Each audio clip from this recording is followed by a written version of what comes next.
Welcome, dear viewers, to the Historical Figures channel. Today, we will complete the second part of the story of Alexander the Great. In 336 BC, Philip had gone to Aegean to attend the wedding of his daughter Cleopatra to Alexander I, king of Eburos, his brother-in-law Olympius. He was assassinated by his bodyguard, Pausanias. He fled towards the city gate trying to escape, but he stumbled. They caught him and killed him immediately. Among them were two friends Alexander. After Philip's death, the nobles sold Alexander as king on the throne of Macedonia and commander-in-chief of its army. He is not over 20 years old. Alexander began his reign by exterminating his opponents, from whom someone disputing the throne of the kingdom was likely to emerge. He ordered the execution of his cousin Amyntas, the fourth most prominent rival and claimed right to the throne of Macedonia, and two other princes from the Lyncestis region, but he exempted a third, Alexander Lenesti. Olympius also ordered, by executing the last wife, Cleopatra Aretes, and her daughter Europa, they were burned alive. After the news of Philip's death spread, several cities subject to Macedonia revolted and rose up against its rulers, including Thebes, Athens, and Thessaly, in addition to the Thracian tribes living in the northern lands of the kingdom. Once news of the revolution reached Alexander's hearing, he raised and prepared an army of 3,000 Persians, despite the fact that his advisors advised him to adopt diplomatic solutions. He did not listen to them and walked him south towards Thessaly. As soon as he reached the crossing between Mount Olympus and Mount Ossa, he was surprised by the Thessalians who occupied it and stationed their forces there.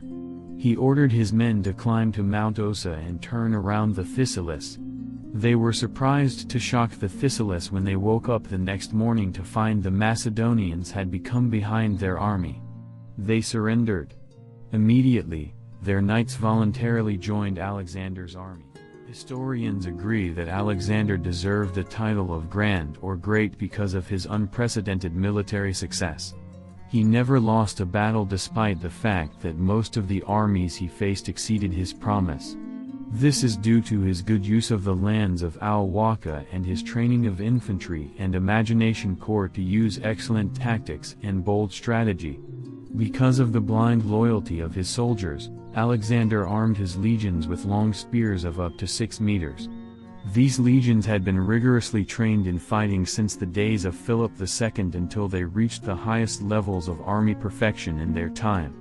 Their movement was fast and their ability to maneuver in the battlefield was great.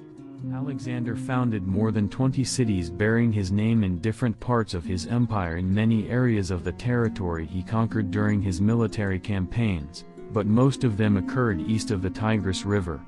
The undisputed greatest of these cities was Alexandria in Egypt, which was destined to occupy a prominent position and a high place among the cities of the world in general and the Mediterranean basin in particular.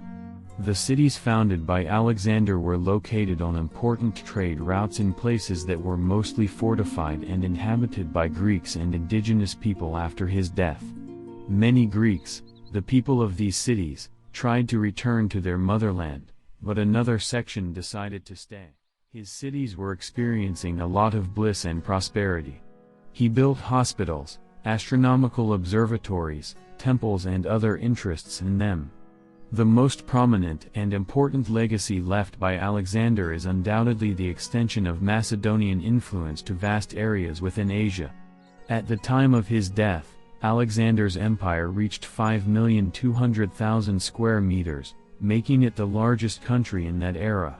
Most of these areas continued to be controlled by Macedonians either directly or indirectly for the next 200 or 300 years. Alexander's successors were the most powerful countries in the world at the beginning of their reign.